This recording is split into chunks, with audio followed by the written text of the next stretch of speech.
रुख मुस्तफा वो किताब है जो मोहब्बतों का निसाब है यही पेशे नजर अल्लाहि व बरकातहू। कैसे आप सब दोस्तों? आए हैं आज हम एक और नए ചാപ്റ്റർ के साथ।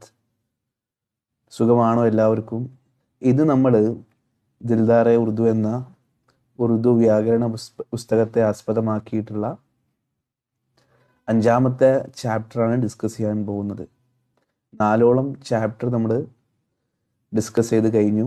അത് കാണാത്തവരുണ്ടെങ്കിൽ നമ്മളെ വീഡിയോ ചാനലിലെ പ്ലേലിസ്റ്റിൽ പോയാൽ ഓരോ അധ്യായങ്ങളെയും നമുക്ക് കാണാൻ സാധിക്കും. ഇന്ന് നമ്മൾ പറയാൻ പോകുന്നത് ഉറുദുവിലെ വളരെ പ്രധാനപ്പെട്ടിട്ടുള്ള ഒരു അധ്യായമാണ് പ്രിപ്പോസിഷൻസ്. ഇംഗ്ലീഷിൽ ധാരാളം പ്രിപ്പോസിഷൻസ് ഉണ്ടല്ലോ അല്ലേ? മലയാളത്തിലുമുണ്ട്. ഇംഗ്ലീഷിലുള്ള ഫ്രം, ടു, ഓഫ്, അതുപോലെ ഇൻ, ഓൺ, ഇതുപോലെയുള്ള പ്രിപ്പോസിഷൻസ്. അതേപോലെ പ്രിപ്പോസിഷന് ഉറുദുവിലുമുണ്ട്. അത്തരത്തിലുള്ള പ്രിപ്പോസിഷൻസ് മലയാളത്തിൽ നമ്മൾ വിഭക്തി പ്രത്യയങ്ങൾ എന്നാണ് പറയുക. ഉറുദുവിൽ നമ്മൾ അതിനെ പറയുക ഹുറൂഫെ ജാറ് എന്നാണ് അതിനെ സംബന്ധിച്ച് നമ്മൾ പറയാറുള്ളത്. ജറിൻ്റെ ഹർഫുകൾ. ഓക്കെ, അപ്പം അതിനെ സംബന്ധിച്ചാണ് ഇന്ന് നമ്മൾ വളരെ ഷോർട്ടായിട്ട് പറയാൻ പോകുന്നത്. അപ്പം ആദ്യം നമ്മൾ പേജ് നമ്പർ 22 വരിക. ഓക്കെ, 22, 21 നമുക്ക് പറയാം. 22 വന്നാൽ അവിടെ നമുക്ക് ഒന്നാമത്തെ പ്രിപ്പോസിഷൻ കാണാം, മേ. ഓക്കെ, ഉറുദുവിൽ 2 മേ ഉണ്ട്. ഒന്ന് നമ്മൾ ആദ്യം ഡിസ്കസ് ചെയ്തിരുന്ന പ്രണൗണ്, ദമീറുകളുടെ കൂട്ടത്തിലുള്ള മേ, ഞാൻ എന്ന അർത്ഥത്തിലുള്ള പ്രണൗൺ. മറ്റൊരു മേ, അതിൻ്റെ അർത്ഥം ഇൽ. ഓക്കെ, ഉദാഹരണം പറഞ്ഞാൽ വീട്ടിൽ എന്നൊക്കെ നമ്മൾ പറയാറില്ല, മദ്രസയിൽ, പള്ളിയിൽ, അങ്ങാടിയിൽ. ഇത്തരത്തിലുള്ള ആശയങ്ങൾ പ്രകടിപ്പിക്കാൻ വേണ്ടി നമ്മൾ പറയുമ്പോൾ ഉപയോഗിക്കുന്ന ഒരു പ്രിപ്പോസിഷനാണ് മേ. അപ്പോൾ വീട്ടിൽ എന്ന് പറയണമെങ്കിൽ നമുക്ക് ഗർമേ എന്ന് പറഞ്ഞാൽ മതി. പള്ളിയിൽ മസ്ജിദ് മേ, അങ്ങാടിയിൽ ബാസാർ മേ, ഓക്കെ, ഗ്രാമത്തിൽ ഗാവ് മേ. അപ്പം ഈ പ്രിപ്പോസിഷനാണ്, അതിനെ സംബന്ധിച്ചുള്ള പ്രിപ്പോസിഷനാണ് മേ എന്ന് പറയുന്നത്. മലയാളത്തിൽ ഇൽ എന്നർത്ഥം. നമുക്ക് നോക്കാം. ഉദാഹരണം, പുസ്തകം അലമാരയിലുണ്ട്. അലമാരയിൽ പുസ്തകമുണ്ട്. ഓക്കെ, കിതാബ് അൽമാരി മേ ഹെ. അൽമാരി മേ ഹെ, അലമാരയിലുണ്ട്. ഉസ്താദ് റൂമിലുണ്ട്. ഉസ്താദ് റൂമിൽ ഉണ്ട്. ഉസ്താദ് കംറേ മേ ഹെ. ഓക്കെ ആണല്ലോ. അപ്പൊ ഇൽ എന്നർത്ഥം കിട്ടാൻ വേണ്ടി നമ്മൾ കൊടുക്കുന്ന പ്രിപ്പോസിഷനാണ് മേ. രണ്ടാമത്തെ പ്രിപ്പോസിഷനാണ് പർ. ഇംഗ്ലീഷിൽ നമ്മൾ ഇതിന് തത്തുല്യമായിട്ടുള്ള പ്രിപ്പോസിഷൻ കൊടുക്കാറുള്ളത് അപ്പോൺ, അതുപോലെ ഓൺ, ഓക്കെ എന്നർത്ഥം കിട്ടുന്ന പ്രിപ്പോസിഷൻ ഉണ്ടല്ലോ ഇംഗ്ലീഷിലെ. മലയാളത്തിൽ നമ്മൾ ഒരു വസ്തുവിൻ്റെ മേൽ അല്ലെങ്കിൽ ഒരു വസ്തുവിൻ്റെ പുറത്ത് എന്നൊക്കെ അർത്ഥം കിട്ടുന്ന പ്രിപ്പോസിഷനാണ് പർ എന്നുള്ളത്. ഉറുദുവിൽ പർ. ഉദാഹരണം നോക്കാം നമുക്ക്. പുസ്തകം മേശപ്പുറത്തുണ്ട്. ഓക്കെ, പുസ്തകം മേശപ്പുറത്തുണ്ട്. കിതാബ് മേസ് പർ ഹെ. ഓക്കെ, മേസ് പർ, മേശപ്പുറത്തുണ്ട്. കസേരയിൽ പൂച്ചയുണ്ട്. കസേരയിൽ എന്ന് പറഞ്ഞാൽ കസേരയുടെ പുറത്ത് എന്തുണ്ട്? പൂച്ചയുണ്ട്. കുർസി പർ എന്തുണ്ട്? കുർസി പർ ബില്ലി ഹെ. ഓക്കെ ആണല്ലോ. ഇനി അടുത്തൊരു പ്രിപ്പോസിഷനാണ് സേ. സേ എന്നതിന് ധാരാളം അർത്ഥങ്ങളുണ്ട് മലയാളത്തിൽ. ഒന്നാമത്തെ ഒരു അർത്ഥം നമ്മൾ ഇംഗ്ലീഷിൽ പറയാറുള്ള ഫ്രം. ഓക്കെ, ഫ്രം നമ്മൾ അർത്ഥം എന്താ വെക്കല്? ഇൽ നിന്ന് അല്ലേ, വീട്ടിൽ നിന്ന്, ഫ്രം ഹോം. അപ്പം നമ്മൾ ഉറുദുവിൽ എന്താ പറയുക? ഗർസെ. കേരളത്തിൽ നിന്ന്, കേരളാസെ. കൊച്ചിയിൽ നിന്ന്, കൊച്ചീസെ. അപ്പം ഈ ഒരു അർത്ഥം കിട്ടാൻ വേണ്ടിയിട്ട് നമ്മൾ സേ കൊടുക്കാറുണ്ട്. മറ്റൊന്നാണ് കാൾ. കാൾ എന്ന് പറഞ്ഞാൽ, ഉദാഹരണം പറഞ്ഞാൽ നമ്മൾ ഇംഗ്ലീഷിൽ പറയാറില്ല ബെറ്റർ ദാൻ. ദാൻ എന്ന അർത്ഥത്തിൽ നമ്മൾ എന്ത് ചെയ്യാറുണ്ട്? നമ്മൾ സേ കൊടുക്കാറുണ്ട്. അപ്പം അവനേക്കാൾ, ഇവനേക്കാൾ, ഞങ്ങളെക്കാൾ എന്നൊക്കെ നമ്മൾ ഉപയോഗിക്കുമ്പോൾ ഹംസെ, അതുപോലെ തന്നെ അജ്മലിനേക്കാൾ അജ്മൽ സെ, കബീറിനേക്കാൾ കബീർ സെ എന്ന അർത്ഥത്തിന് വേണ്ടി നമ്മൾ സേ ഉപയോഗിക്കാറുണ്ട്. മറ്റൊന്നാണ് തൊട്ട്. തൊടുക എന്ന് പറഞ്ഞാൽ ഈ ടച്ച് ചെയ്യാൻ എന്നുള്ള അർത്ഥത്തിലല്ല, മറിച്ച് നമ്മൾ പറയാറുണ്ടല്ലോ ഹദീസൊക്കെ നമ്മൾ റിപ്പോർട്ട് ചെയ്യുമ്പോൾ അദ്ദേഹത്തെ തൊട്ട് റിപ്പോർട്ട് ചെയ്തു എന്നൊക്കെ പറയുമ്പോൾ അവിടെ ഉപയോഗിക്കാറുള്ള ഇപ്പോൾ അബൂ ഹുറൈറ റളിയല്ലാഹു അൻഹു സെ റിവായത്ത്. അബൂ ഹുറൈറ റളിയല്ലാഹുവിനെ തൊട്ട് എന്ത് ചെയ്യുന്നു? റിവായത്ത് എന്ന് പറയുന്ന സ്ഥലത്ത് നമ്മൾ കൊടുക്കാറുള്ള തൊട്ട്, അറബിയിൽ നമ്മൾ അൻ എന്ന് കൊടുക്കാറുണ്ടല്ലോ, അൻ, ആ അർത്ഥത്തിൽ നമ്മൾ എന്ത് ചെയ്യാറുണ്ട്, സേ കൊടുക്കാറുണ്ട്. മറ്റൊരർത്ഥമാണ് കൊണ്ട്. കൊണ്ട് എന്ന് പറഞ്ഞാൽ ഇപ്പം നമ്മൾ ഇംഗ്ലീഷിൽ പറയാറുള്ള വിത്ത് എന്ന അർത്ഥത്തിന്. ഉദാഹരണം പറഞ്ഞാൽ കൈ കൊണ്ട് ഹാത്ത് സേ, ഓക്കെ, കാല് കൊണ്ട് പാവുസേ, പേന കൊണ്ട് കലം സേ, അതുപോലെ വടി കൊണ്ട് ലാട്ടീസേ. അപ്പം ഈ അർത്ഥത്തിന് എന്ത് ചെയ്യാം, നമുക്ക് സേ ഉപയോഗിക്കാം. മറ്റൊന്ന് മുതൽ. ഓക്കെ, മുതൽ എന്ന് പറഞ്ഞാൽ സമ്പത്ത്, മാൽ എന്ന അർത്ഥത്തിലല്ലേ, മറിച്ച് നമ്മൾ ഇന്ന് മുതൽ, ഓക്കെ, ആജ് സേ, നാളെ മുതൽ കൽസേ. ഓക്കെ, അപ്പം ആ അർത്ഥത്തിൽ എന്ത് ചെയ്യാം, നമുക്ക് സേ ഉപയോഗിക്കാം. മറ്റൊന്ന് ആയി. ആയി എന്ന് പറഞ്ഞാൽ ഇപ്പം നമ്മൾ ഒരു വാക്യത്തിൽ പറയുമ്പോൾ നന്നായി പഠിക്കൂ, നന്നായി. ഓക്കെ, അപ്പം നന്നായി പഠിക്കൂ എന്നുള്ളത് നമ്മൾ പറയുക അച്ഛേ സേ. ഓക്കെ, അപ്പം ആ നന്നായി എന്ന അർത്ഥത്തിന് വേണ്ടി എന്ത് ചെയ്യാറുണ്ട്, നമ്മൾ സേ കൊടുക്കാറുണ്ട്, അച്ഛേ സേ പഠോ. മറ്റൊന്നാണ് ഓട്. ഓട് എന്ന് പറഞ്ഞാൽ റൺ എന്ന അർത്ഥത്തിലല്ല, മറിച്ച് നമ്മൾ അവനോട് പറഞ്ഞു അല്ലേ എന്നൊക്കെ പറയാറില്ല, ഇവളോട് പറഞ്ഞു. അപ്പം ആ ഓട് എന്ന അർത്ഥത്തിന്, ഓക്കെ, അജ്മലിനോട് പറഞ്ഞു, അജ്മൽ സേ കഹ, ഉസ്താദിനോട് പറഞ്ഞു, ഓക്കെ, ഉസ്താദ് സേ കഹ. ആ അർത്ഥത്തിന് നമ്മൾ എന്ത് ചെയ്യാറുണ്ട്, സേ കൊടുക്കാറുണ്ട്. കുറച്ച് ഉദാഹരണങ്ങൾ നോക്കാം നമുക്ക്. അവൻ ഡൽഹിയിൽ നിന്ന് വന്നു, വോ ദില്ലി സേ ആയ, ഡൽഹിയിൽ നിന്ന് വന്നു. ഇർഫാൻ കൈ കൊണ്ടടിച്ചു, ഇർഫാൻ നെ ഹാത്ത് സേ മാര, കൈ കൊണ്ട് ഹാത്ത് സേ. ജമീൽ കബീറിനേക്കാൾ വലുതാണ്. ഓക്കെ, ജമീൽ കബീറിനേക്കാൾ വലുതാണ്. ജമീൽ കബീർ സേ ബഡാ ഹെ, കബീറിനേക്കാൾ വലുതാണ്.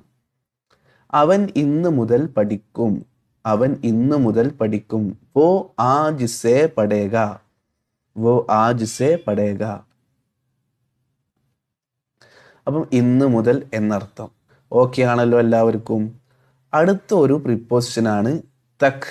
ഓക്കെ, നമ്മൾ ഇംഗ്ലീഷിൽ പറയാറുള്ള ടിൽ, TILL. ഓക്കെ, വരെ എന്ന അർത്ഥത്തിന് എന്ത് ചെയ്യാം, നമുക്ക് തക് ഉപയോഗിക്കാവുന്നതാണ് ഉറുദുവിൽ. ഓക്കെ, അപ്പോൾ രാത്രി വരെ എന്നുള്ളതിന് നമുക്ക് എന്ത് ചെയ്യാം, നമുക്ക് റാത്ത് തക്, രാത്രി വരെ. വൈകുന്നേരം വരെ ഷാം തക്. ഓക്കെ, അപ്പം അത്തരത്തിലുള്ള ആശയങ്ങൾ പ്രകടിപ്പിക്കാൻ വേണ്ടിയിട്ട് നമ്മൾ ഉപയോഗിക്കുന്ന പ്രിപ്പോസിഷനാണ് തക്, വരെ എന്നർത്ഥം. ഒരു ഉദാഹരണം പറഞ്ഞാൽ അവൻ പ്രഭാതം വരെ ഉറങ്ങി, വോ സുബഹ് തക് സോയ. അവൻ അജ്മീർ വരെ പോയി, വോ അജ്മീർ തക് ഗയ. ഇനി അജ്മീറിലേക്ക് പോയി എന്ന അർത്ഥത്തിന് എന്ത് ചെയ്യാം, നമുക്ക് തക്ക് ഉപയോഗിക്കാം. ഓക്കെ, വോ അജ്മീർ തക് ഗയ, അജ്മീറിലേക്ക് പോയി എന്ന അർത്ഥത്തിന് എന്ത് ചെയ്യാം, നമുക്ക് തക്ക് ഉപയോഗിക്കാവുന്നതാണ്. മറ്റൊരു പ്രിപ്പോസിഷനാണ് ഫാഇൽ കി അലാമത്ത് എന്ന പേരിൽ അറിയപ്പെടുന്ന പ്രിപ്പോസിഷൻ. ഫാഇൽ കി അലാമത്ത് എന്ന് പറയുന്നത് നെ. ഓക്കെ, അതാണ് മറ്റൊരു പ്രിപ്പോസിഷൻ. ഇതിന് പ്രത്യേകമായ അർത്ഥമൊന്നുമില്ല, പക്ഷെ അതിന് നമ്മൾ ഉപയോഗിക്കും പാസ്റ്റ് ടെൻസിൽ, മാവിയിൽ. ഓക്കെ, അപ്പോൾ അതിൻ്റെ ചാപ്റ്ററിൽ നമ്മൾ വിശദമായിട്ട് അവിടെ ഈ ഒരു പ്രിപ്പോസിഷൻ നമ്മൾ ചർച്ച ചെയ്യും. ഓക്കെ, അപ്പം ഇപ്പം മനസ്സിലാക്കി വെക്കുക, ഫാഇൽ കി അലാമത്ത് എന്ന പേരിലുള്ള നെ എന്ന് പറയുന്ന ഒരു പ്രിപ്പോസിഷൻ ഉണ്ട് എന്ന് മനസ്സിലാക്കി വെക്കുക. നമ്മൾ അവിടെ വിശാലമായിട്ട് നമ്മൾ ഡിസ്കസ് ചെയ്യും. മറ്റൊരു പ്രിപ്പോസിഷനാണ് മഫ്ഊൽ കി അലാമത്ത് എന്ന പേരിൽ അറിയപ്പെടുന്ന കോ. ഓക്കെ, കോ, മഫ്ഊൽ കി അലാമത്ത് എന്ന പേരിൽ അറിയപ്പെടുന്ന കോ. കോന് എന്തെല്ലാം അർത്ഥങ്ങളാണുള്ളത് നോക്കി നിങ്ങൾ. ക്, നെ, യെ, ന്. ഓക്കെ, ഇതെന്തൊക്കെയാണിത്? ഉദാഹരണത്തിലൂടെ പറഞ്ഞാൽ നമ്മൾ അവനിക്ക് എന്നൊക്കെ നമ്മൾ പറയില്ലേ, അവനിക്ക് അല്ലെങ്കിൽ അജ്മലിനിക്ക് കൊടുക്കൂ. അപ്പം നമുക്ക് എന്ത് ചെയ്യാം, അജ്മൽ കോ, അല്ലെങ്കിൽ അജ്മലിനെ കണ്ടു, അജ്മൽ കോ ദേക്ക. ഇനി ഫാത്തിമയെ കണ്ടു എന്ന് പറയണമെങ്കിൽ ഫാത്തിമ കോ ദേക്ക. ഓക്കെ, അവിടെ നമ്മൾ എന്ത് ചെയ്യാം, നമുക്ക് കോ കൊടുക്കാം. അതുപോലെ ഉസ്താദിന് കൊടുത്തു, ഉസ്താദ് കോ ദിയ. ഓക്കെ, ഉസ്താദിന്. അപ്പം ഈ ക്, നെ, യെ, ന് ഈ അർത്ഥത്തിനൊക്കെ എന്ത് ചെയ്യാം, നമുക്ക് മഫ്ഊൽ കി അലാമത്തായിട്ടുള്ള കോ കൊടുക്കാവുന്നതാണ്. ഓക്കെ, അപ്പൊ ഇതുമായി ബന്ധപ്പെട്ടുള്ള ഉദാഹരണം നോക്കാം നമുക്ക്. ഇർഫാൻ ബഷീറിനെ കണ്ടു, ഇർഫാൻ ബഷീറിനെ കണ്ടു. അപ്പൊ ബഷീറിനെ എന്ന് കിട്ടണം നമുക്ക്. അതിനാണ് നമ്മൾ കോ കൊടുക്കുന്നത്. ബഷീർ കോ ദേക്ക, ഇർഫാനിനെ ബഷീർ കോ ദേക്ക. ഇവിടെ ഈ നേ എന്നുള്ളത് കണ്ടില്ലേ, അതൊരു ഫായിൽ കലാമത്താണ് നമ്മൾ പറഞ്ഞു. അത് എപ്പോഴാണ് വരിക എന്നുള്ളത് ഇൻഷാ അല്ലാഹ് നമ്മൾ വരും ദിവസങ്ങളിൽ ആനെ വാലെ ദിനോമേ ഇൻഷാ അല്ലാഹ് ഹം ജറൂർ പഠേംഗെ. അപ്പൊ ബഷീറിനെ കണ്ടു. റമീസ് അജ്മലിന് പേന കൊടുത്തു. റമീസ് അജ്മലിന് പേന കൊടുത്തു. ഓക്കെ, അപ്പോൾ അജ്മലിന് എന്ന അർത്ഥം കിട്ടാൻ വേണ്ടിയാണ് എന്ത് ചെയ്തത്, നമ്മൾ അവിടെ കോ കൊടുത്തത്. റമീസിനെ അജ്മൽ കോ കലം ദിയ. ഓക്കെ, ഇനി നമ്മൾ 21-ാം പേജിലേക്ക് വരിക. ഓക്കെ, വളരെ ഇമ്പോർട്ടൻ്റ് ആയിട്ടുള്ള ഒരു പ്രിപ്പോസിഷനാണ് ഈ ഒരു ഒന്നാമത്തെ പ്രിപ്പോസിഷൻ ആയിട്ടുള്ള ക കെ കി എന്ന് പറയുന്നത്. ഓക്കെ, ക കെ കി ഇദാഫത്തിൻ്റെ ഹർഫുകളെന്ന് പറയാം. നമുക്ക് അറബി പഠിക്കുന്ന ആളുകൾക്ക് മനസ്സിലാകും ഇദാഫത്തിൻ്റെ ഹർഫുകൾ. മലയാളത്തിൽ നമ്മൾ ഇതിൻ്റെ അർത്ഥങ്ങൾ എന്തെല്ലാമാണ് പറയുക? ൻ്റെ, ഉടെ, ഉള്ള, ലെ. ഓക്കെ, ഇതൊക്കെ നമ്മൾ ഒരു നൗണിനോട് കൂടെ ചേർന്ന് വരുമ്പോൾ, ഒരു ഇസ്മിനോട് കൂടെ, ഒരു പേരിനോട് നൗണിനോട് കൂടെ ചേർന്ന് വരുമ്പോഴാണ് ഇതിനൊക്കെ ഒരു ആശയം ഉണ്ടായിരിക്കുക. ഇപ്പം അജ്മലിൻ്റെ, പിന്നെ അല്ലെങ്കിൽ അവളുടെ, അതുപോലെ വീട്ടിലുള്ള, അല്ലെങ്കിൽ വീട്ടിലെ എന്നെല്ലാമുള്ള ആശയങ്ങൾ നമുക്ക് കിട്ടാൻ വേണ്ടിയാണ് ഈ ക കെ കി എന്നുള്ള ഈ ഒരു പ്രിപ്പോസിഷൻ നമ്മൾ ചേർക്കാറുള്ളത്. അപ്പോൾ നമ്മളിവിടെ മനസ്സിലാക്കേണ്ടത് എപ്പോഴാണ് ക ഉപയോഗിക്കുക, എപ്പോഴാണ് കെ ഉപയോഗിക്കുക, എപ്പോഴാണ് കി ഉപയോഗിക്കുക എന്നുള്ളതാണ്. ഈ മൂന്നെണ്ണത്തിലെയും അർത്ഥം ഒന്നാണെന്ന് ആദ്യം മനസ്സിലാക്കി വെക്കുക. ഓക്കെ, ഇതെവിടെയാണ് ഉപയോഗിക്കേണ്ടത് എന്നുള്ളതാണ് നമ്മൾ മനസ്സിലാക്കേണ്ടത്. ഒന്നാമത്തത് പറഞ്ഞാൽ ക എവിടെയാണ് ഉപയോഗിക്കേണ്ടത്? നോക്കി, ഇവിടെ ഉദാഹരണത്തിലേക്ക് വരാം നമുക്ക്. നോക്കി, ഖാലിദ് ഇർഫാൻ്റെ മകനാണ്. അപ്പം ഖാലിദ് ഇർഫാൻ്റെ മകനാണ്. ഇർഫാൻ്റെ എന്ന അർത്ഥം കിട്ടാൻ വേണ്ടിയാണല്ലോ നമ്മൾ ക കൊടുക്കുന്നത്. ക അല്ലെങ്കിൽ കെ അല്ലെങ്കിൽ കി ഏതോ ആവട്ടെ. അപ്പോൾ നമ്മൾ ഈ ഒരു ആശയം കിട്ടാൻ നമ്മൾ എന്താ ചെയ്യേണ്ടത്? ക കൊടുക്കണം, അല്ലെങ്കിൽ കെ കൊടുക്കണം, അല്ലെങ്കിൽ കി കൊടുക്കണം. എപ്പോഴാണ് നമ്മൾ ക കൊടുക്കേണ്ടത്? ഓക്കെ, അപ്പോൾ രണ്ട് നൗണുകൾ, ഇതൊരു നൗണാണ് ഇർഫാൻ്റെ മകൻ എന്ന് പറയുന്നത്, ബേട്ട അതൊരു നൗണാണ് അല്ലേ? അപ്പോൾ ഈ രണ്ടാമത്തെ നൗണ്, ഈ ബേട്ട എന്നുള്ള രണ്ടാമത്തെ നൗണ്, അത് വഹദാൻ മുദക്കറാണെങ്കിൽ നമ്മൾ ക എന്നാണ് കൊടുക്കുക. ഓക്കെ, ക എന്നതിന് ശേഷമുള്ളത് വഹദാൻ മുദക്കറാണെങ്കിൽ നമ്മൾ ക എന്ന് കൊടുക്കണം. ഇർഫാൻ ക ബേട്ട എന്നുള്ളത് എന്താണ്? മകനാണല്ലോ അല്ലേ? ഓക്കെ, മകൻ വഹദാൻ മുദക്കറാണ്. ഈ ബേട്ട എന്നുള്ള നൗണ് എന്താണ്? സിംഗുലറുമാണ്, പുല്ലിംഗവുമാണ്. അപ്പം സിംഗുലറും പുല്ലിംഗവും ആകുമ്പോൾ നമ്മൾ എന്താ ചെയ്യേണ്ടത്? ക എന്ന് കൊടുക്കണം. ഓക്കെ ആണോ? ഇനി ഖാലിദും സൽമാനും ഇർഫാൻ്റെ മക്കളാണ്. ഖാലിദ് ഓർ സൽമാൻ ഇർഫാൻ കെ ബേട്ടേ ഹെ. ഇപ്പോൾ ഇവിടെ നോക്കി നിങ്ങൾ, ബേട്ട എന്നുള്ള നൗണ്, ഓക്കെ ഒന്ന് ക്ലിയർ ചെയ്യട്ടെ.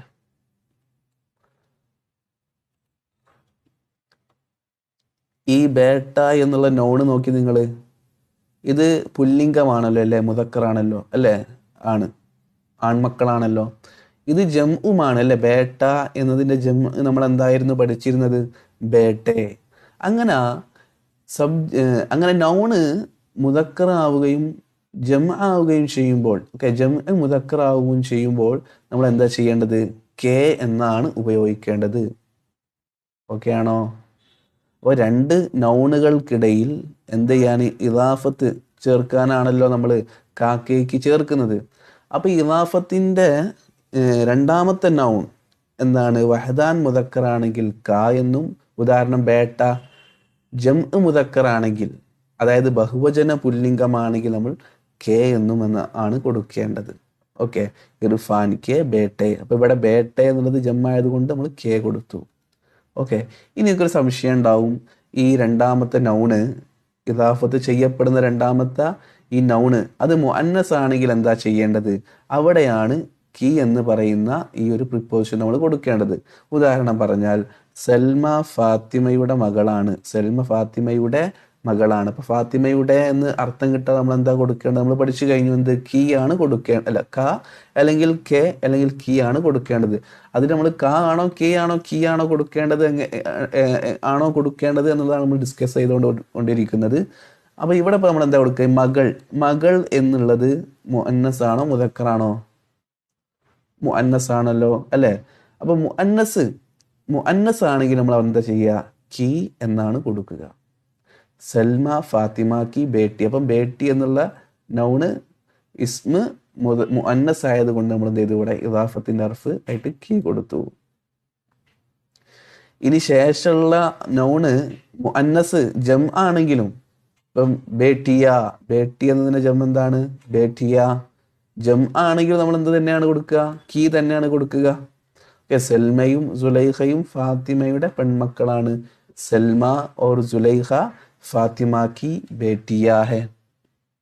ഓക്കെ ആണോ? ഓക്കെ. പിന്നെ ഒന്നുകൂടി നമുക്ക് ക്ലാരിറ്റിക്ക് വേണ്ടി എന്ത് ചെയ്യാം? നമുക്ക് കുറച്ച് ഉദാഹരണങ്ങളിലേക്ക് കിടക്കാം. അപ്പോൾ ഒന്നുകൂടി വ്യക്തത ലഭിക്കും. ഓക്കെ. അപ്പോൾ നമ്മളിപ്പോൾ പറഞ്ഞ ഈ കാക്കേക്ക് എന്നുള്ള ഈ ഒരു അധ്യായം ഇവിടെ നമ്മൾ മനസ്സിലാക്കേണ്ടത് ഡേ, ഉടെ, ഉള്ള, ലേ എന്ന അർത്ഥം ലഭിക്കാൻ വേണ്ടി ഉപയോഗിക്കുന്ന പ്രിപ്പോസിഷനാണ് എന്ത്? കാ, കെ, കി. ഇതുവരെ ഓക്കെ ആണല്ലോ. പിന്നെ നമ്മൾ പറഞ്ഞത് എപ്പോഴാണ് ക ഉപയോഗിക്കുക, എപ്പോഴാണ് കെ ഉപയോഗിക്കുക, എപ്പോഴാണ് കി ഉപയോഗിക്കുക എന്നുള്ളതാണ്. അതായത് ഈ ക എന്ന അർത്ഥം ലഭിക്കുവാൻ വേണ്ടി നമ്മൾ കൊടുക്കുന്ന, നമ്മൾ ഇദാഫത്ത് ചെയ്യപ്പെടുന്ന നൗൺ ഉണ്ടല്ലോ, ശേഷം രണ്ടാമത്തെ നൗൺ, അത് വഹദാൻ മുദക്കറാണെങ്കിൽ, ഏകവചന പുല്ലിംഗമാണെങ്കിൽ നമ്മൾ ക എന്നും, അതല്ല അത് ബഹുവചന പുല്ലിംഗം അതായത് ജംഅ മുദക്കറാണെങ്കിൽ നമ്മൾ കെ എന്നും, അതെല്ലാം അതെന്താണ് മുഅന്നസ് ആണെങ്കിൽ അതിന് ജം ആവട്ടെ അല്ലെങ്കിൽ വഹദാൻ ആവട്ടെ സിംഗുലർ ആവട്ടെ അവിടെ നമ്മൾ കി എന്നുമാണ് ഉപയോഗിക്കുക. ഇനി നമുക്ക് കുറച്ച് ഉദാഹരണങ്ങളിലേക്ക് വരാം.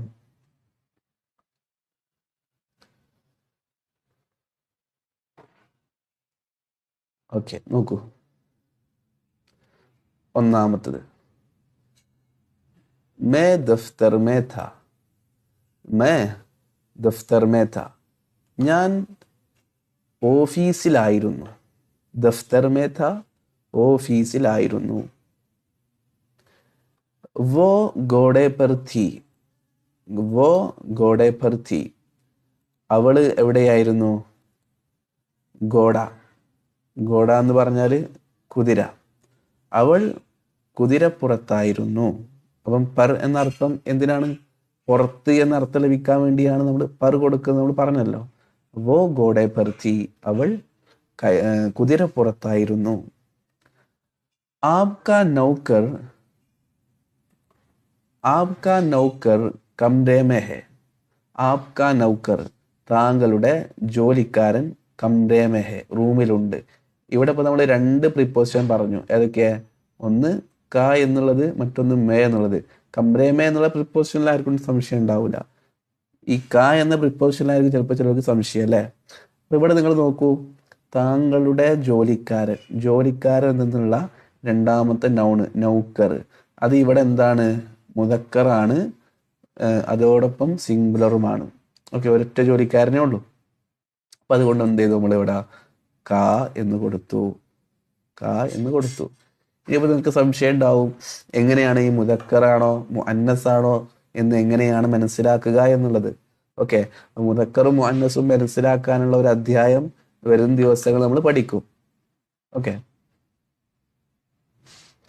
അടുത്തത് തും ദഫ്തർ മേ ഹോ, നിങ്ങൾ ഓഫീസിലാണ്. തും ദഫ്തർ മേ ഹോ. വോ ഗുസ്ൽ ഖാനെ മേ ഹെ, അവൻ കുളിമുറിയിലുണ്ട്. ഗുസ്ൽ ഖാന എന്ന് പറഞ്ഞാൽ കുളിമുറി. അവൻ കുളിമുറിയിലുണ്ട്. ഹം ഗർ മേ ഹെ, ഹം ഗർ മേ ഹെ, ഞങ്ങൾ വീട്ടിലുണ്ട്. ബായി ദുകാൻ മേ ഹെ, സഹോദരൻ ദുകാൻ മേ ഹെ, കടയിലുണ്ട്. ഓക്കെ, ബായി ദുകാൻ മേ ഹെ, കടയിലുണ്ട്. ഔറത്ത് കാ ബേട്ട ബാഹർ ഹെ, സ്ത്രീയുടെ മകൻ ബാഹർ ഹെ, പുറത്തുണ്ട്. ഇവിടെ നോക്കി നിങ്ങൾ, സ്ത്രീയുടെ മകൻ എന്ന് പറഞ്ഞപ്പോൾ മകൻ എന്നുള്ള ബേട്ട രണ്ടാമത്തെ നൗണ് ഇവിടെ സിംഗുലറുമാണ്, മുദക്കറുമാണ്. അതുകൊണ്ട് നമ്മൾ കാ കൊടുത്തു. ഇനി അടുത്തത് കംറേ കി ചാവി ജൈബ് മേ ഹോഗി. കംറേ കി ചാവി, റൂമിന്റെ ചാവി, ജൈബ് മേ ഹോഗി, പോക്കറ്റിലുണ്ടാകും. അപ്പം കംറേ കി ചാവി, റൂമിന്റെ എന്താണ്? റൂമിന്റെ ചാവി. അപ്പൊ ഈ ചാവി എന്നുള്ളതാണ് ഇവിടെ എന്ത്? ഇവിടെ മുഅന്നസ് ആയത് കൊണ്ട് നമ്മളിവിടെ എന്ത് ചെയ്തു? കി എന്ന് കൊടുത്തു. ചാബി എന്നുള്ള രണ്ടാമത്തെ നൗൺ എന്താണ് ഇവിടെ? അന്നസാണ്, അതുകൊണ്ട് നമ്മൾ കീ എന്നാക്കി മാറ്റി. റൂമിന്റെ ചാവി, കമറേ കി ചാബി ജേബ് മേ ഹോഗി. അപ്പൊ നമ്മൾ ഈ കീ എന്നുള്ളത് ശേഷമുള്ളതിലേക്കാണ് നോക്കേണ്ടത്, മുമ്പുള്ളതിലേക്കല്ല. അടുത്തത് ലഡ്കെ കെ കപ്പടെ സന്ദൂക് മേ ഥേ. ലഡ്കെ കെ കപ്പടെ സന്ദൂക് മേ ഥേ. ആൺകുട്ടിയുടെ വസ്ത്രങ്ങൾ സന്ദൂക് മേ ഥേ. സന്ദൂക് മേ ഥേ എവിടെ ഉണ്ടായിരുന്നു? പെട്ടിയിലുണ്ടായിരുന്നു. സന്ദൂക് മേ ഥേ. അപ്പൊ ഇവിടെ നിങ്ങൾ നോക്കി, കപ്പിടെ, കപ്പിടെ എന്നുള്ള ഈ ഒരു നൗണ്, ഓക്കെ, കപ്പിട എന്നതിന്റെ ജം ആണ് കപ്പിടെ. ഓക്കെ, അപ്പൊ അതെന്താണ് ഇവിടെ? ജം മുദക്കറാണ്. കപ്പിട എന്നുള്ളത് മുദക്കറാണ്, അതിന്റെ ജം ആണ് കപ്പിടെ. അതുകൊണ്ട് ഇവിടെ കെ എന്ന് കൊടുത്തു. കുട്ടിയുടെ വസ്ത്രങ്ങൾ. കുത്ത ലഡ്കെ കെ കമറേ മേ ഥാ. കുത്ത നായ കുട്ടിയുടെ റൂമിലുണ്ടായിരുന്നു. കുട്ടിയുടെ റൂമിൽ. അടുത്തത് ലഡ്കിയോ കി മാ കമറേ മേ ഹെ. പെൺകുട്ടികളുടെ ഉമ്മ റൂമിലുണ്ട്. ലഡ്കിയോ കി മാ, മാ എന്നുള്ളത് മുഅന്നസ് ആയതുകൊണ്ട് നമ്മൾ കീ എന്ന് കൊടുത്തു. ലഡ്കിയോ കി മാ കമറേ മേ ഹെ. ദഫ്തർ കെ താലെ, ദഫ്തർ കെ താലെ കി ചാബി മേസ് पर थी. ദഫ്തർ കെ താലെ കി ചാബി മേസ് पर थी. ഓഫീസിന്റെ പൂട്ടിന്റെ ചാവി, ഓഫീസിന്റെ പൂട്ടിന്റെ ചാവി മേശപ്പുറത്തുണ്ടായിരുന്നു. താല എന്ന് പറഞ്ഞാൽ, താല എന്ന് പറഞ്ഞാൽ എന്താണ്? പൂട്ട്. ഓക്കെ, ചാബി എന്ന് പറഞ്ഞാൽ കീസ്, ചാവികൾ. അപ്പം ഓഫീസിന്റെ പൂട്ടിന്റെ ചാവി എവിടെ ഉണ്ടായിരുന്നു? മേശപ്പുറത്തുണ്ടായിരുന്നു. ഓക്കെ, താല എന്നുള്ളത് മുദക്കറായത് കൊണ്ട് നമ്മൾ, മുദക്കറുമാണ് ജംഉമായത് കൊണ്ട് നമ്മൾ എന്ത് ചെയ്തു? കെ എന്ന് കൊടുത്തു. ചാബി എന്നുള്ളത് മുഅന്നസ് ആയതുകൊണ്ട് നമ്മൾ കീ എന്ന് കൊടുത്തു. അടുത്തത് നൗക്കർ കി പഗടി സന്ദൂക് മേ ഹോഗി. നൗക്കർ കി പഗടി, ജോലിക്കാരന്റെ തലപ്പാവ് എവിടെ ഉണ്ടാകും? സന്ദൂക് മേ ഹോഗി, പെട്ടിയിലുണ്ടാകും. സന്ദൂക് മേ ഹോഗി. ധോബി കാ ഘർ, അലക്കുകാരന്റെ വീട്. ധോബി കാ ഘർ സദർ ബസാർ മേ ഹെ. എവിടെയാണ് അലക്കുകാരന്റെ വീട്? സദർ ബസാറിലാണ്.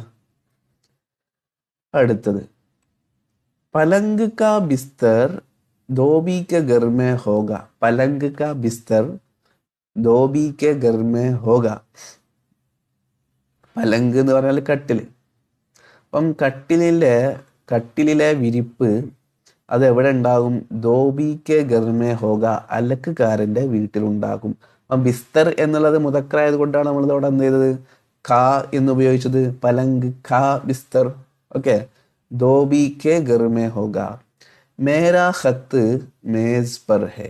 മേരാ ഖത്ത് മേസ് പർ ഹെ. എൻ്റെ കത്ത് എവിടെയുണ്ട്? മേശപ്പുറത്തുണ്ട്. യേ തുമാരി ചിട്ടി നഹി ഹെ. യേ തുമാരി ചിട്ടി നഹി ഹെ. ഇത് നിന്റെ കത്തല്ല. ചിട്ടി എന്ന് പറഞ്ഞാൽ കത്തിനാണ് പറയുക. ചുട്ടി എന്ന് പറഞ്ഞാൽ അവധിക്കും. ഓക്കെ, ചുട്ടി അവധി, ചിട്ടി കത്ത്. ചു ചി. ഓക്കെ, തുമാരാ നാം ക്യാ ഹെ. നിങ്ങളുടെ പേരെന്താണ്? തുമ്ഹാരാ നാം ക്യാ ഹെ?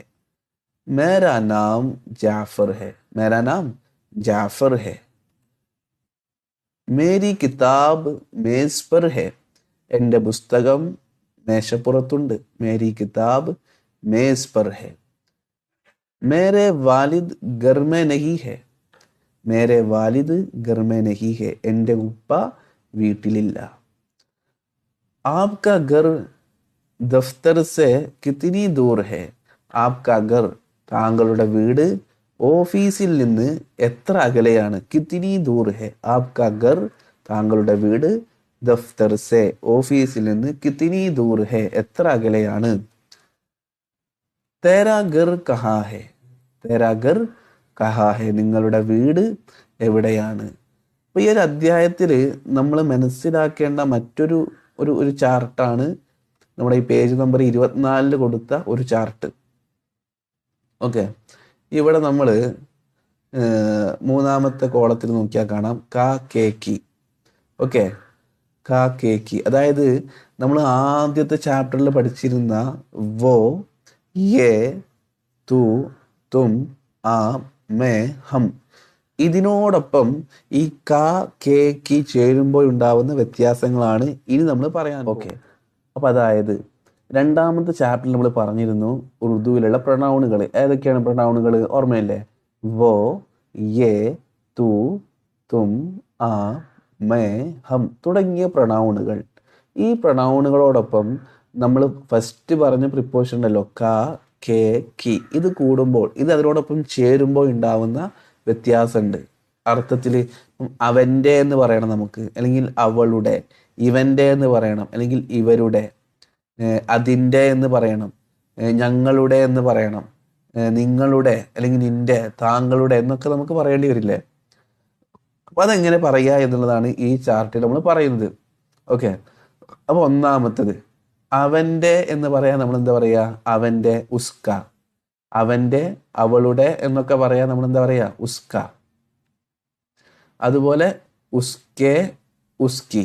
ഓക്കെ, ഇനി ഇവൻ്റെ അല്ലെങ്കിൽ ഇവളുടെ എന്നൊക്കെ പറയാൻ നമ്മൾ എന്താ പറയുക? ഇസ്ക, ഇസ്കെ, ഇസ്കി. ഈ ക എപ്പോഴാണ് വരിക? കെ എപ്പോഴാണ് വരിക? കി എപ്പോഴാണ് വരിക എന്നൊക്കെ നമ്മൾ പറഞ്ഞു കഴിഞ്ഞു അല്ലേ? ഈ കാന്റെ ശേഷമുള്ളത് വഹദാൻ മുദക്കറാണെങ്കിൽ ക എന്നും, ശേഷമുള്ളത് ജം മുദക്കറാണെങ്കിൽ കെ എന്നും, ശേഷമുള്ളത് ഇതിന്റെ ഇദാഫത്തിന്റെ ശേഷമുള്ളത് മുഅന്നസ് ആണെങ്കിൽ കി എന്നാണ് ചെറുക്ക എന്ന് നമ്മൾ പറഞ്ഞു കഴിഞ്ഞു. അത് നമ്മുടെ മനസ്സിലുണ്ടാവണം. ഇനി വോ എന്നതിനോടൊപ്പം, വോ എന്നത് അവരുടെ, അവർ എന്ന അർത്ഥത്തിൽ നമ്മൾ എന്ത് ചെയ്യും? വോ ഉപയോഗിക്കുമല്ലോ ജമ്മായിട്ട്. അപ്പം ആ അർത്ഥത്തിൽ വരുമ്പോൾ നമ്മൾ എങ്ങനെയാ പറയുക? അവരുടെ എന്ന് പറയണം. ഓക്കെ, ഉൻക, അവരുടെ, ഉൻക, ഉൻകെ, ഉൻകി. ഇനി ഇവരുടെ എന്ന് പറയണം ജമ്മായിട്ട്. അവിടെ എങ്ങനെ പറയുക? ഇൻക, ഇൻകെ, ഇൻകി. ഓക്കെ ആണല്ലോ. അപ്പം സിംഗുലറായി പറയുമ്പോൾ ഉസ്ക, ഉസ്കെ, ഉസ്കി. ജം ആയിട്ട് പറയുമ്പോൾ ഉൻക, ഉൻകെ, ഉൻകി. ഓക്കെ, ഇനി തു എന്നതിനോടൊപ്പം ക ചേരുമ്പോൾ എങ്ങനെ വരിക? തു പ്ലസ് ക, അതാണ് തേര. തു പ്ലസ് ക, തേര, നിന്റെ എന്നർത്ഥം. തു പ്ലസ് കെ, തേരെ. തു പ്ലസ് കി, തേരി. ഓക്കെ, തു അതുപോലെ കി, അത് രണ്ടും കൂടി കൂടുമ്പോഴുള്ള രൂപമാണ് തേരി എന്നുള്ളത്. തേരി. ഇനി ഹം പ്ലസ് ക ചേരുമ്പോഴാണ് ഹമാര എന്ന് പറയുക. ഹം പ്ലസ് കെ ചേരുമ്പം ഹമാരെ, ഹം പ്ലസ് കി ചേരുമ്പോൾ ഹമാരി. അർത്ഥം എന്താ വരിക? ഞങ്ങളുടെ. ഇനി ആപ്പിനോടൊപ്പം ക ചേരുമ്പോൾ എന്താ വരിക? ആപ്ക, താങ്കളുടെ. ആപ്പ് പ്ലസ് കെ, ആപ്കെ. ആ പ്ലസ് കി. ഓക്കെ, അവിടെയൊക്കെ അർത്ഥം എന്താണ്? താങ്കളുടെ. ആപ്ക, ആപ്കെ, ആപ്കി. ഇനി തുമ്മിനോട് കൂടാ എന്ത് ക ചേരുമ്പോൾ എന്താ പറയുക നമ്മൾ? തുമ്ഹാര, നിങ്ങളുടെ. കെ ചേരുമ്പോഴോ? തുമ്ഹാരെ. കി ചേരുമ്പോഴോ? തുമ്ഹാരി. ഓക്കെ, നിങ്ങളുടെ. തുമ്ഹാര, തുമ്ഹാര, തുമ്ഹാരെ, തുമ്ഹാരി. ഇനി മേ എന്നതിനോടൊപ്പം, മേ എന്നതിനോടൊപ്പം ക ചേരുമ്പോൾ എന്താ ഉണ്ടാവുക? എൻ്റെ എന്ന അർത്ഥത്തിന് മേര, മേര, എൻ്റെ. ഓക്കെ, ഇനി മേ പ്ലസ് കെ ചേരുമ്പോൾ നമ്മൾ അവിടെ പറയുക മേരെ എന്നാണ് പറയുക. മേ പ്ലസ് കി വരുമ്പോൾ മേരി. ഓക്കെ ആണല്ലോ. അപ്പം അതേപോലെ ഓരോ പ്രിപ്പോസിഷനോടും കൂടെ വരുമ്പോഴുള്ള മാറ്റങ്ങളൊക്കെ ഈ ചാർട്ടിൽ കൊടുത്തിട്ടുണ്ട്. വോ പ്ലസ് എ വരുമ്പം ഉസ്സെ, അവനോട്. എ പ്ലസ് എ വരുമ്പം ഇസ്സെ, ഇവനോട്. അതുപോലെ വോ പ്ലസ് എ വരുമ്പം ജമ്മാകുമ്പം അവരോട്. എ പ്ലസ് എ വരുമ്പോൾ ഇവരോട്. തു പ്ലസ് എ വരുമ്പോൾ തുജിസെ, നിന്നോട്. ഹം പ്ലസ് എ ഹംസെ, ഞങ്ങളോട്. ആ പ്ലസ് എ ആപ്സെ, താങ്കളോട്. തും പ്ലസ് എ തുംസെ, നിങ്ങളോട്. മേ പ്ലസ് എ മുജ്സെ, എന്നോട്. ഇനി മേനോട് കൂടെ അതാ വോ പ്ലസ് മേ ഉസ്മേ, അതിൽ എന്നർത്ഥം. അതിൽ. എ പ്ലസ് മേ ഇസ്മേ. ഓക്കെ, ഇതിൽ. വോ പ്ലസ് മേ ഇനി ജമ്മാകുമ്പോൾ വോ പ്ലസ് മേ ഉന്മേ, അവരിൽ. എ പ്ലസ് മേ ഇൻമേ ഇവരിൽ, തൂ പ്ലസ് മേ തുജ്മേ നിന്നിൽ, ഹം പ്ലസ് മേ ഹമ്മേ ഞങ്ങളിൽ, ആ പ്ലസ് മേ ആപ്പ് മേ താങ്കളിൽ, തും പ്ലസ് മേ നിങ്ങളിൽ, തും പ്ലസ് മേ നിങ്ങളിൽ, തുമേ മേ പ്ലസ് മേ മുജ്മേ എന്നിൽ. ഓക്കെ, ഇനി മഫ്ഊൽക്ക് അലാമത്തിനോടൊപ്പം വരുന്ന സമയത്ത് അവനെ എന്ന് പറയാൻ നമ്മൾ എന്താ ഉപയോഗിക്കുക? ഉസേ. അവന് എന്ന് പറയാൻ നമ്മൾ ഉപയോഗിക്കുക ഉസ്കോ. ഇവനെ എന്ന് പറയാൻ നമ്മൾ ഉപയോഗിക്കുക ഇസേ. ഇവന് എന്ന് പറയാൻ ഇസ്കോ. ഇനിയിപ്പം അവനെ എന്നുള്ളത് അവളെ എന്ന് പറയാൻ നമ്മൾ എന്താണ്? ഉസേ എന്ന് നമുക്ക് പറയാം കേട്ടോ. അവള് എന്ന് പറയാൻ നമുക്ക് എന്ത് ചെയ്യാം? ഉസ്കോ ഉപയോഗിക്കാം. ഓക്കെ, ഇവിടെ മുദക്കറിന്റെ അർത്ഥമാണ് കൊടുത്തിട്ടുള്ളത്, മുഅന്നസിന്റെ അർത്ഥത്തിൽ നമ്മൾ ഉപയോഗിക്കും.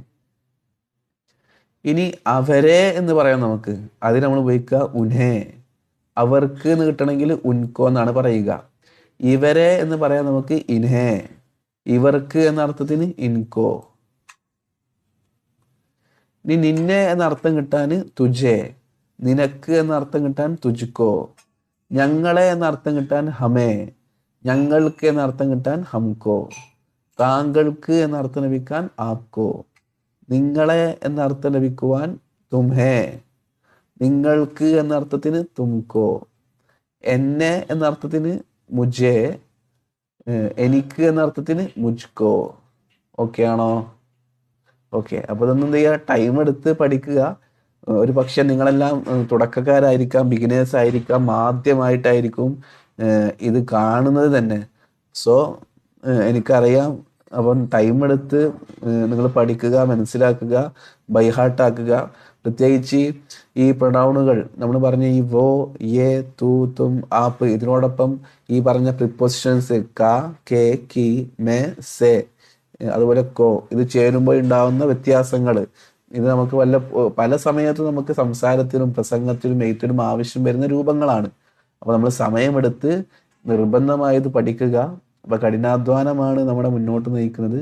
കഠിനാധ്വാനത്തിലൂടെ തന്നെയാണ് നമുക്ക് ഭാഷയെ നമുക്ക് കീഴടക്കാനും കഴിയുകയുള്ളൂ. നമ്മൾ ജസ്റ്റ് കേട്ടിരുന്നത് കൊണ്ട് ഭാഷ പഠിക്കാനില്ല. എഴുതിയും പറഞ്ഞും പാടിയും നമ്മൾ പഠിക്കുക തന്നെ വേണം. ഓക്കെ, അപ്പോൾ നമുക്ക് അടുത്ത ദിവസം നമുക്ക് പതുക്കെ ഫിയല് ഹാല്, അതായത് സിമ്പിൾ പ്രസന്റ് ടെൻസ് എന്ത് ചെയ്യാം, നമുക്ക് അടുത്ത ദിവസം ചർച്ച ചെയ്യാം. तो फिर मिलेंगे इंशाअल्लाह. तब तक आप लोगों के लिए बहुत शुक्रिया. जज़ाकुमुल्लाह खैर.